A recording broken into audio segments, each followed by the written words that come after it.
Good morning and welcome to Partnering for School Health.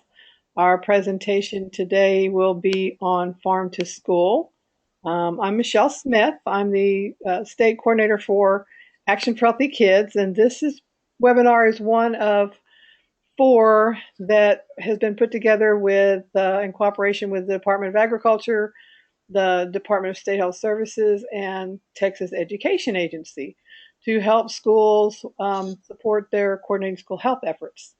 Today we have with us 2 nutrition experts, Julie Farris with the Dallas ISD and Candace Biehle with Smithville ISD. And so we're going to get 2 different perspectives, a metro market perspective as well as a more small market perspective, which is one of the things that a lot of the Action for Healthy Kids members are always requesting. So we make sure that we give them ideas that they can use as well. So just a little bit of housekeeping. Obviously, you're able to use telephone or your computer audio. Everyone will be muted except for the presenters during the webinar. If you have questions, there is a question box. You can submit those and we'll monitor those. We will, possibly ask some if it's relevant to one particular speaker, and then we'll have some time at the end for additional questions. This is being recorded, and we will send a link to the webinar in the next couple of days as a follow-up. If you'll notice over in that box on the right-hand side as well, it says handouts, and we have put the PowerPoint in there since it's pretty large and we can't email it. You can download the PowerPoint from this location. And I mentioned that we are recording it and we will send this out afterwards. So I'm going to turn this over to Julie and get this started. Julie? Good morning, Michelle, and good morning, everyone. We're excited to be participating in this webinar this morning. We've had a lot of initiatives relating to farm to school in the last 3 or 4 years, and we're excited to be able to share that with you this morning. If you could forward the slide, please.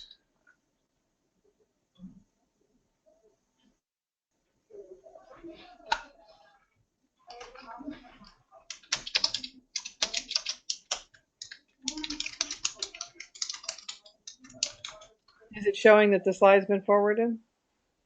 Not on my side. What are you seeing? I'm still seeing the initial one. Huh. That's weird.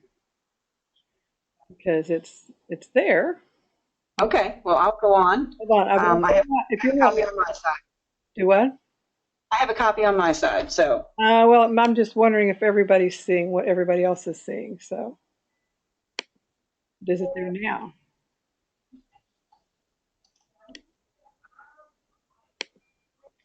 Let me try. If you click on the next one here, we will here on the left. What are you seeing now?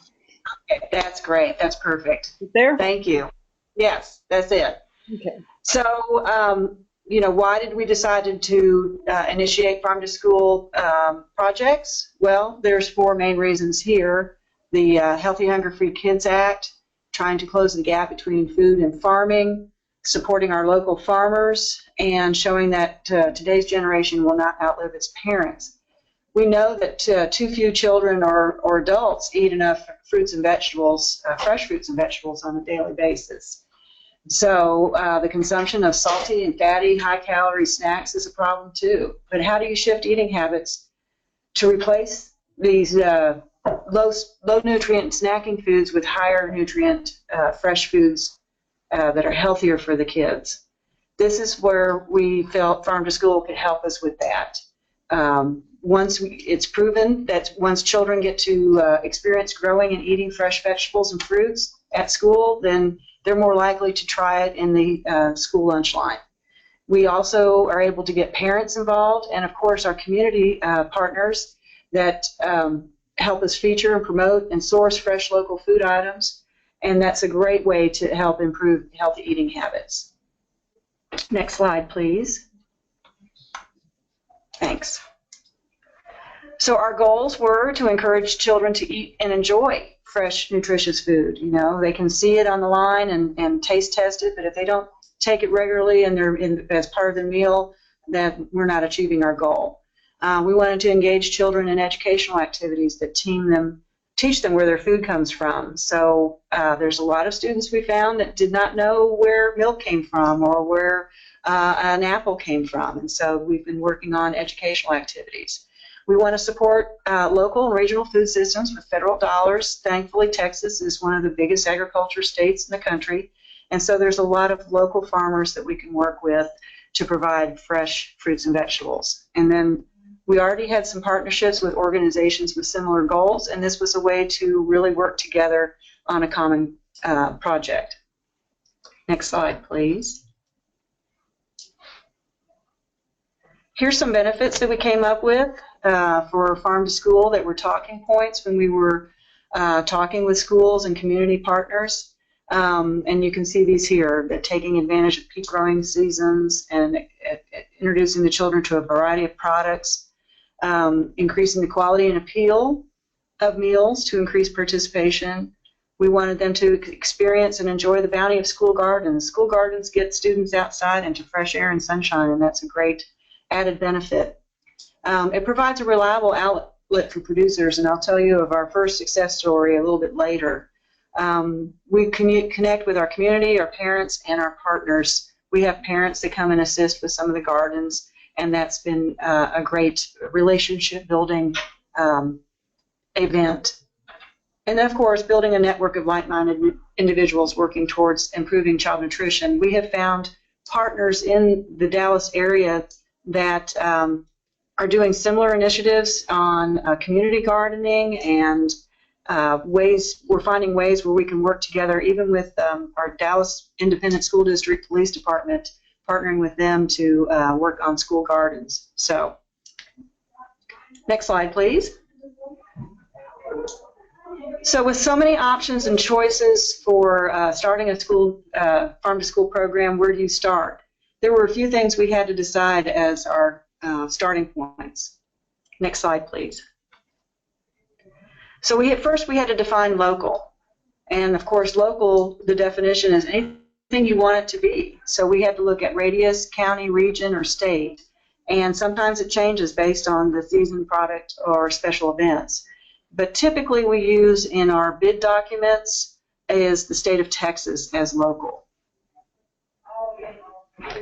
Then we needed to have a broad-based committee. We decided to have a steering committee to help us get started.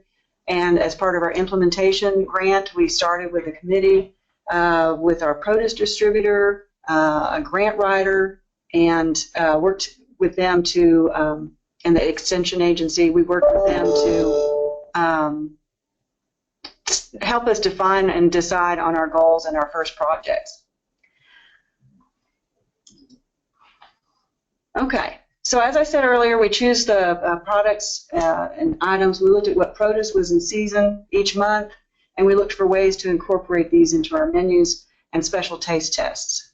So we have an event that we call Farm Fresh Friday, and we have a monthly Harvest of the Month, and the sides that are in the Harvest of the Month and the Farm Fresh Fridays end up showing up on the menu on a regular basis. Next slide.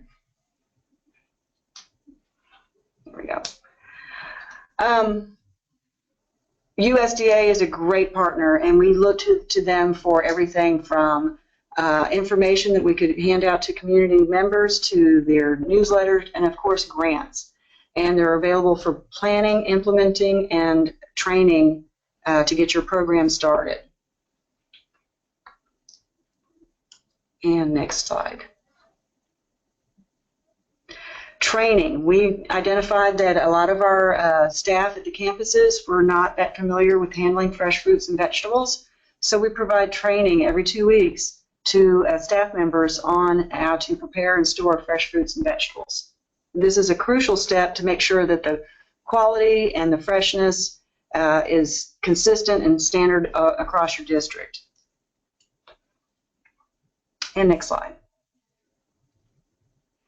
We have a lot of partners. We have partnered with Dairy Max. We're doing a video series with a classroom where they're doing sessions with a milk dairy farmer and we're showing from the calf to the milk production and what goes on in the life of a dairy cow. We've partnered with Texas A&M AgriLife Extension to help build and train campus staff, build school gardens and train campus staff on how to grow a school garden. The State Fair of Texas has been interesting. They're working on community gardens, and we're working as a partner with them to identify mutual resources. And Hardee's on the very right-hand side is our produce distributor, and we work with them. They provide some marketing tools and, of course, advice on what's the best products to use on our menus. Next one. We're going to start implementing the program. So the next slide.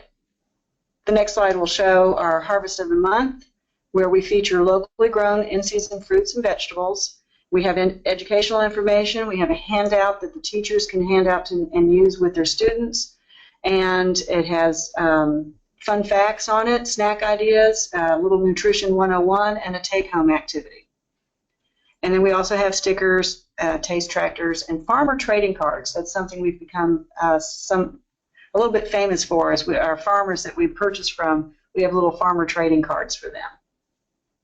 And on the next slide, you'll see that our Farm Day at the fair, we help host field trips to the fair for schools. They can apply, and we will pay for their transportation to the fair and back. And we work with the state fair to have activities and presentations like milking a cow or a petting zoo, so the kids go through and have some hands-on activities and some visual activities. So that's been fun. We also do student recipe contests. On the next slide, you'll see that we have some students, even at middle school, that are using their gardens to create recipes. And when they find one that they like, we're looking at it and seeing if we can add it to our menu and be featured throughout the district. And the one that's posted there is a new one from one of our middle schools, roasted corn salsa, and it's very delicious. And on the next slide, we have chef and farmers visits. We have farmers come in and talk with students on a regular basis.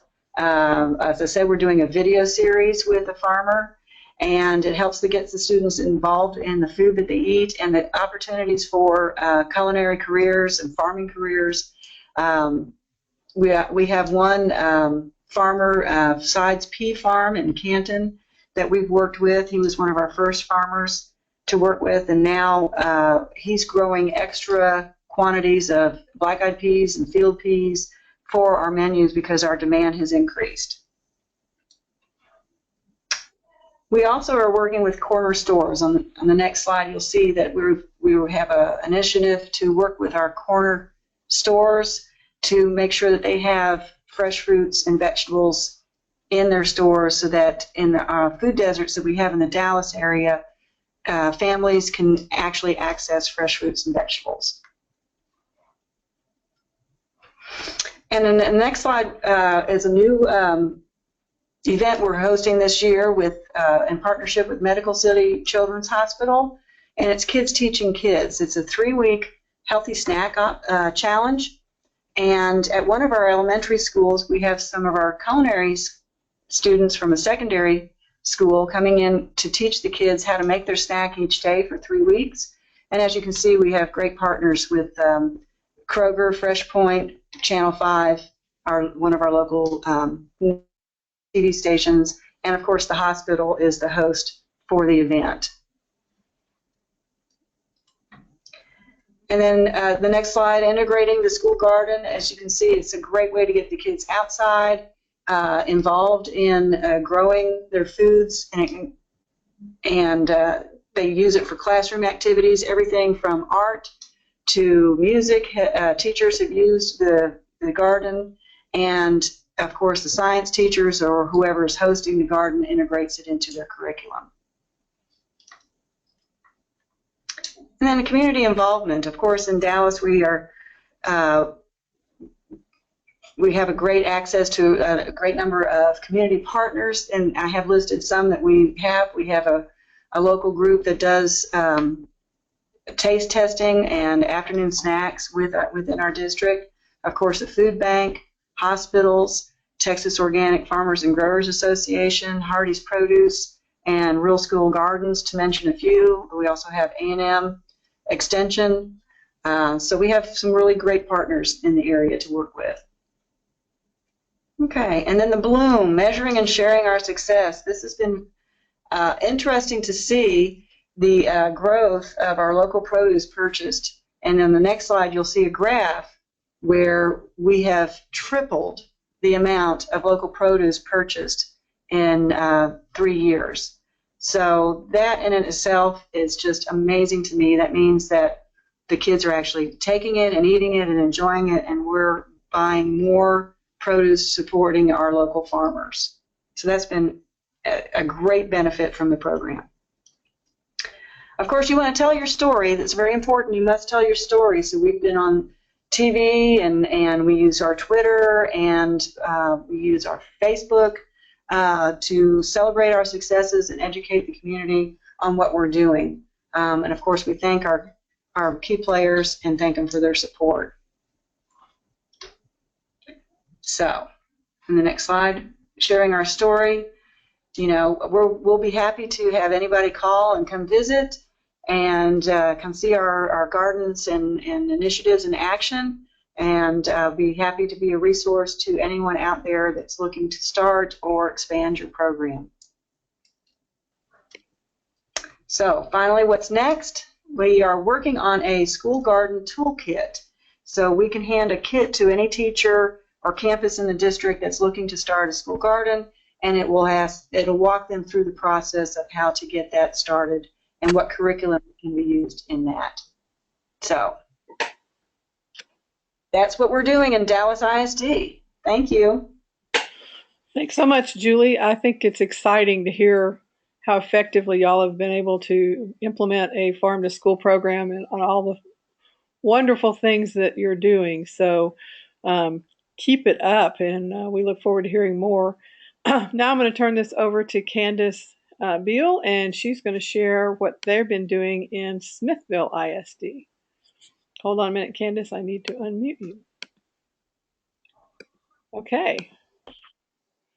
Good morning. This is Candy Biehle. I'm Smithville ISD, the Child Nutrition Director. And at Smithville, we like to celebrate our student gardens. And that's what we call them instead of school gardens, our student gardens, because all these gardens are operated by our students. Next. Where is Smithville? Smithville is located in central Texas between Austin and Houston, 16 miles east of Bastrop. We have a student enrollment of approximately 1,900.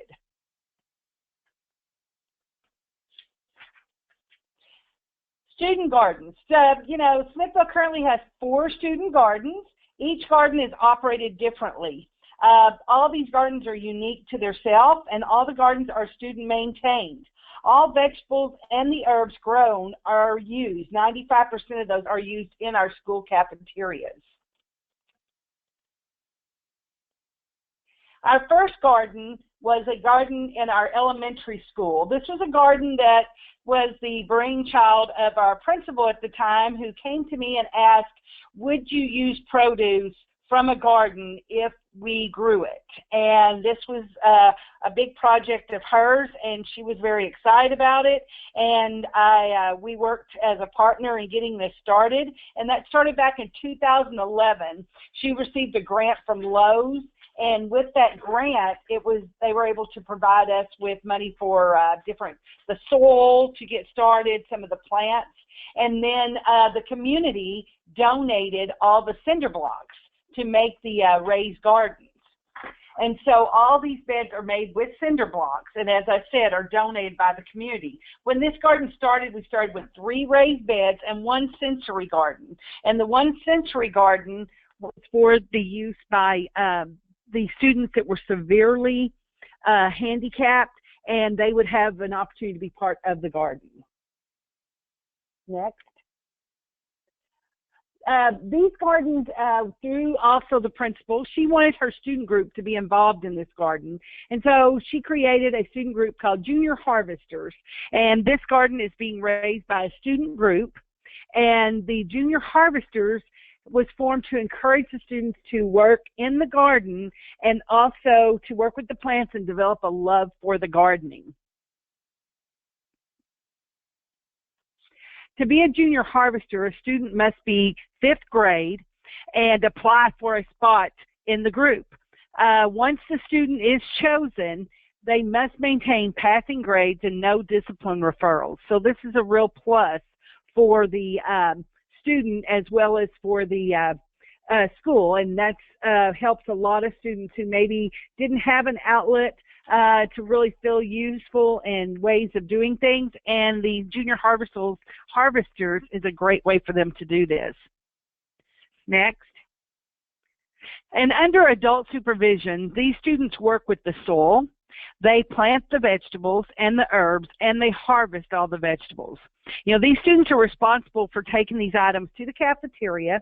They hold student tastings and also open houses for their parents and the community so they can show off the work that they're doing. They also sell herbs. They'll do starter herbs and all and sell those to the community or and all at their open house. And that helps to bring in additional revenue to help with the next season's planning. A student works as a junior harvester for 1 semester, and this gives other students the opportunity to be part of the student group as well. And there are always a lot of applicants, and they do have to choose applicants for that group. This group is also 1 year did a blog in which you could go and watch and see exactly how they were progressing and what they were getting from that. This last year, this was not as much of a blog group, but we're hoping to get that started again with this next semester. This garden has expanded to 7 raised beds. We have numerous container gardens, as you can see in this picture. All of those, most of those are in containers, a large trellis, which we grow all the snow peas and all, and then also the community garden donated a compost barrel, which has been real useful. Now, the compost barrel we use is only used for the plants. There is no fresh fruit or vegetables or anything left from the cafeteria in the compost barrel. It's all from the plants that are picked up and reused, the compost at that time. This garden has produced as much as 30 to 50 pounds of produce per week during some peak growing seasons. We've even had more than 50 pounds, but 30 to 50 is a good average. The next garden that we had to come was our primary school garden. And the primary school heard about all the notoriety that the elementary was getting, and they decided that they also wanted to be part of the gardening. And so with this, we started this garden up with a grant from Fuel Up to Place 60. And when it was designed as a pizza garden so that all the vegetables in the garden could be used to top a pizza. And that was the initial garden project, but since then we've added other vegetables and all in that garden. They've even tried watermelons. They have they have a lot of kale, but also a lot of cabbage and things like that. The primary students love to garden, and this garden is run differently in the fact that this garden is raised by classes. The teacher and her class take a section of 8 raised beds and work their area all year. We have lots of kale and spinach raised in this garden, and all the produce is offered as part of their school meals. And as you can see, some of the variety of the greens that we have there, those students love to be in their gardens. Next came our junior high garden. This is a 6th grade through 8th grade. This garden was put in by students that had previously been part of the Junior Harvesters student group in elementary. And these students wanted to continue gardening. And so in order to do this, because they did not have the person there to help them with it like we had in the elementary, these students went and found volunteer staff members to help them. And of course, we supported them in this way. And they started to do a garden that's also a raised garden, but it is a root garden. And potatoes. We grow a lot of potatoes and carrots and all in this garden. And it is maintained by the volunteer students and the staff. So there's not a particular student group. It's just the students who want to volunteer to work the garden. And they've been very successful with it, that they produced over 100 pounds of potatoes this last year. Our last garden the newest garden and the last one we've put in is our high school garden, and it's 9th through 12th grade. And it's unique in the fact that it is raised by our special needs classes. A few of these students in the special needs class were junior harvesters in elementary school, and they came to me this last year and said, can we please start a garden? Would you help us start a garden? And the special needs teacher was a big supporter of this, and he was all into giving time to the students. He was real enthusiastic about helping them learn to plant and to develop a skill with the students that they had started back in elementary school. And so that's where this garden came from. Next. And the high school garden also is a raised garden, but it's located in a parking lot next to a portable building. And there are currently 6 raised beds. Now, these beds were put in a parking lot because of some of the disabilities of the students. We wanted to make it accessible to them. It needed to be a flat surface. It's easily accessible even to wheelchair students and different types of disabilities. And so that's how we came about putting it in the parking lot. Plus, there were no other grounds to be putting in a garden. And this is in the front of a portable building. And this portable building is not the special needs classrooms. This is a classroom for any high school, for different high school students. And so the students, as they go to this classroom, they get to see the progress of the garden. And on the rails of the steps of this garden, those are used as a trellis as well. So the students have been caught getting little samples and all from the garden from time to time. And so it's been very successful. And all the produce that's raised in this garden is also prepared and served in the high school cafeteria. And so the question I get all the time is, how do you have time to oversee all these gardens? After the expansion of the first garden, the Child Nutrition Department contracted a gentleman who works in our after-school program, and he has a degree in horticulture and a love for gardening. And Mr. Lowry oversees all the ordering, planning, harvesting, and the donations. Mr. Lowry and I meet once a month and talk about the crops and talk about what we can use in the cafeteria and what he should plant more of so that we can utilize more of the garden. And the money that we have saved in the produce that he has provided for us, we use that money and spend that on the salary that we pay Mr. Lowry. And then too, we have a lot of teacher volunteers and all as well, as you can see from this picture. Sanitation in the garden. That's the first question I get as well if we have students that are harvesting the different vegetables. All the students who work in the garden are given a class on hand washing and forms of HACCP before they're allowed to harvest any vegetables. So we give them at least 2 or 3 classes so that they understand the importance of the cleanliness and the clean hands and the different things to harvest the vegetables. They also will rinse off the vegetables. We now are fortunate to have hand washing sinks at 2 of the gardens. We also have vegetable washing sinks as well. And so they take care of all that there at the garden. Does it really make a difference in your cafeteria? Yes. The student consumption of fresh produce has grown tremendously over the last 5 years. We have country kids who had never eaten many of these vegetables, and they're now eating kale, bok choy, stir-fried vegetables, roasted eggplant, beet leaf chips, just to name a few. And many of them, the kale salad is one of their favorites. To tell you a little story, we had a director who came over that did not believe me that students were really eating the kale salad, and she came to the primary school, and this little boy that was a pre-K student was in line, and we just happened to be serving it that day, and he asked one of his teachers, Miss Evanitsky, have you tasted this kale salad? And she said, no, I haven't. And the student was like, oh, you must taste it, it's the bomb. And it's always been very popular with a lot of those students. And it has helped to supplement our produce orders by at least 10 to 15% at least. Students are excited to try items grown in their school garden, and we make sure that everything that's used in the school garden, from the school garden, we put up signs, so we make sure it's labeled, so when students come through the line, they know these were grown in their garden. And like this picture here on this slide, the salad for that particular day was all provided from the garden, and of course all the kale for the kale salads on the other side of the picture there.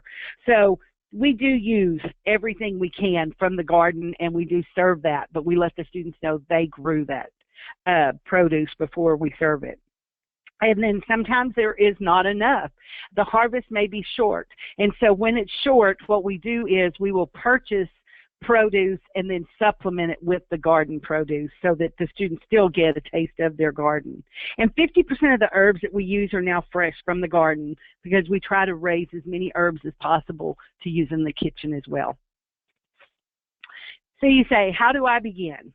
Well, the first thing I would suggest is to find a principal, a teacher, or a paraprofessional to get on board.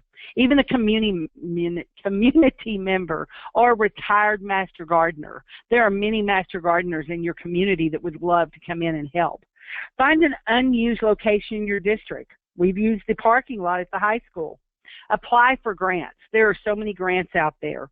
And once you have a garden at one school, the others will want on board because they'll start hearing about it, your school boards will be excited about it, and they'll want on board. Also, call your Texas A&M Agri-Life Extension office. They have loads of materials, and they are a great asset. They will help you in every way to get started. And also TDA's Farm to School Department. And then call me. I'm always happy to talk to anyone about starting a school garden and how we utilize our school gardens. And here is my information there. I hope I've enlightened you a little on our Smithville student gardens. Thank you. Kenny, that's fabulous. Thank you so much. You make it sound so easy, and I know it's not. It's a lot of work to get that done. Okay. If we have questions, now's the time to enter those questions. I have a couple that have come in. One, Candy, when did you start this? How long has it taken you to get all these different gardens up and going? Our first garden was in 2011, and that garden, as you see, has grown tremendously. So it's been a process of probably 5 years of expanding from garden to garden, and I really think it's because those students grew with that garden and continued to grow and wanted to continue to garden. Okay, what do you do over the summer months? How are the gardens maintained, or do they, what happens with the gardens? Well, during the first month of June, they are maintained by our after-school program or our ACE program. They continue, Mr. Lowry works with that program, so he continues to maintain them and harvest them through the month of June. Then come July and August, toward the middle of August, he'll let those die out. Then those plants are then used in our compost. And then he'll start a fresh garden the beginning of school. Somebody would like to know if they could have a recipe for your kale salad. Yes, definitely. I can send that to Michelle and ask her to share that. Have either of y'all had 4-H students that participate in your gardening efforts, either as projects or volunteers? We have a 4-H teacher that's has a garden. Yeah, at Skyline, but when we started doing gardens about 4 years ago, we discovered that some of our campuses had already started gardens. Some were, have been going for 10 years or so.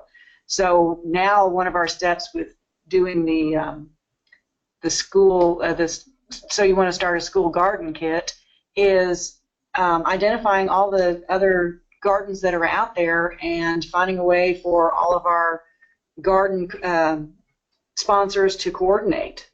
So we're large enough. We have had a variety of gardens going on when the child nutrition department got involved in school gardens. Okay. Candy, have y'all had any experience with a 4-H? No, we haven't. Now, the Texas AgriLife will have come in and just brought different groups in to see the gardens and talk about them. But as far as the 4-H group itself, no, we haven't. I'm sure a lot of those students in our junior harvester probably have been members of 4-H. Yeah, it could be.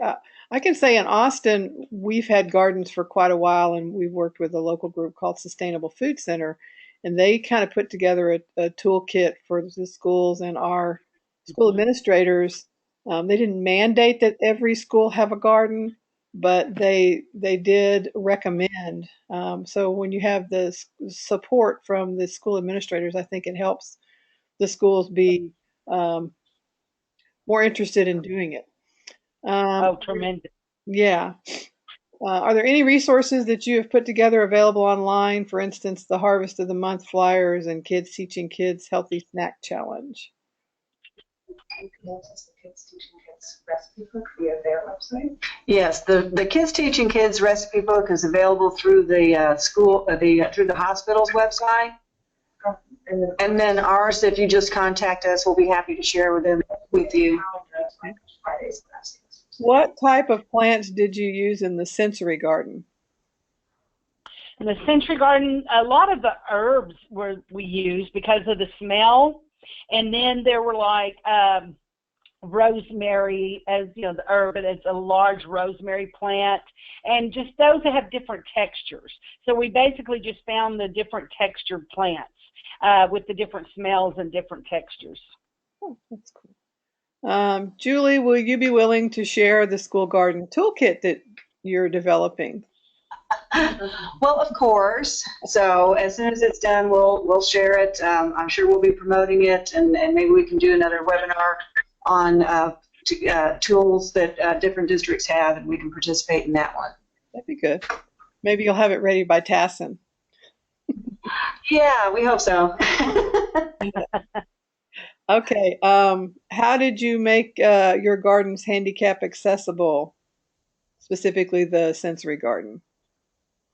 We have it next to a sidewalk. It's right up next to a sidewalk, and it is high enough. There is a lower part and then a higher part. They're different levels, and so the wheelchairs and all can go right up to the garden, like right up to there. Last call for questions. We've had some great questions here. I think that may be it for now. Just a couple of quick announcements for Action for Healthy Kids. Our annual summit is going to be February 10th here in Austin. Registration is open. We are concentrating quite a bit on policy and also physical education, but we will have the USDA Regional Director, Bill Ludwig, there, as well as Chris Camerot, who's with Spring Branch, to talk about what's going on with the nutrition policies and what's happening in Texas, and how you can work with those wellness policies effectively. And then we will also have a school wellness policy panel, and then a developing a wellness policy session at 3:45, which is kind of after the summit. So we have some extra time from like 3:45 until 5 to talk about actually developing wellness policies. So you can find information on that if you go to the Action for Healthy Kids website, or you can email me and I will be happy to send you a copy of the agenda. We will also be putting some School Health Advisory Council webinars together for the spring and should have those dates out shortly. And then there will be 2 more webinars in this series, one on March 8th, which will be around nutrition. I believe our topic is getting students engaged in nutrition activities in school, and then May 10th. So mark your calendar for those. The registration is actually open on those now. We'll be sending out information through our newsletter on those in the coming months. So if you're already a member and getting newsletters, great. If not, go to actionforhealthykids.org and join so that you get all the latest information. Okay, anything else you ladies would like to say in wrapping up today? If not, No, just thank you for the opportunity. And, you know, school gardens are just a wonderful way to connect the kids with their food. And there's so many possibilities. Just go have fun with it. I think every school should have a school garden. And I was really impressed to see the ones right outside the parking lot. I mean, making use of small amounts of space just shows, Mhm. you know, anybody can put one in, and there's not a downside. You know, and I've found, you know, a lot of people are looking for ways to get parents involved after they get out of elementary school, and there's not as many opportunities. And I know that we've had one middle school that I worked with that the gardening just blossomed under some parent engagement. And middle school is a tough time to get parents committed to things. So get your parents involved there, and it will help your kids, it'll help your school, and it'll help your community. So thank you And all. I really believe starting young. By starting these students in primary to elementary school, I developed a love for the gardening with these students, and I really believe by starting them young is a good way to continue it. You're absolutely right. I'm my kids are in their 20s now, and their kindergarten teacher in their elementary school actually had a garden. So that's been 20 years ago, and you know it really made a difference in their perspective on fresh fruits and vegetables and trying new things. So there's so many advantages to having kids be involved in a garden. Well, thank you both for presenting for us today, and we look forward to hearing more from you in the future. And thank all of you who attended today. You'll get a follow-up email with that kale salad recipe, a link to the webinars, and any other information that I can put together that would be useful for you. So have a great Thank rest of the you. week. Thanks so much. Thank you. Thank you, Michelle.